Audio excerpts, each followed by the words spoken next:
Ազգային ժողովի պաշտպանության և անվտանգության հարցերի մշտական հանձնաժողովի նիստում կառավարության 2025 թվականի պաշտպանության նախարարության կատարողականի մասին զեկույցից հետո պաշտպանության նախարար Սուրեն Պապիկյանը լրագրողների զրույցում անդրադարձ կատարեց անվտանգության հետ կապված հարցերին, նաև ներքաղաքական գործընթացներին։ Անդրադառնալով Սամվել Կարապետյանի ձևավորած քաղաքական ուժի հայտարարություններին, որոնք վերաբերում են Հայաստանի անվտանգությանն ու բանակի զարգացման հեռանկարին, պաշտպանության գերատեսչության ղեկավարը հորդորեց, որ նշյալ ուժի առաջնորդը պարզաբանում ներկայացնի, թե ինչպես է ստացվել, որ իր ընտանիքի զավակները բանակում չեն ծառայել։ Այդ մարդիկ ուղղակի իրավունք չունեն խոսել անվտանգությունից, նույն Սամվել Կարապետյանը անվտանգությունից խոսելուց առաջ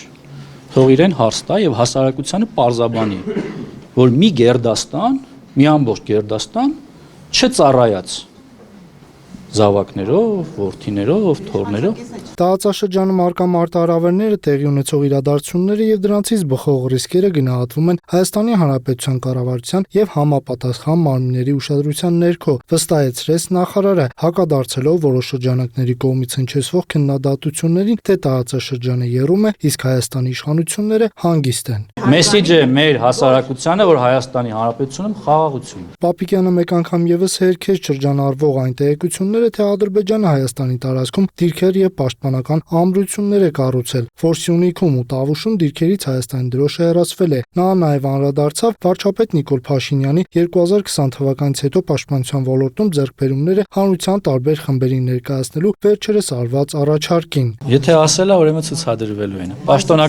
Պաշտոնական հայտարարություն եւ տեղեկատվություն դրա մասին կտրվի։ Խոսքը վերաբերում է հաշվետվությանը մեր հասարակությանը, թե 2022 թվականից հետո ինչ միջոցներ են ձեռք բերել։ Լրագրողների զրույցում Պապիկյանը եւս մեկ անգամ նրանց նաև քաղաքական տարբեր ուժերի ներկայացուցիչներին հորդորեց զինված ուժերի մասին տեղեկություններ տարածելիս հղում կատարել միմիայն պաշտոնական աղբյուրներին։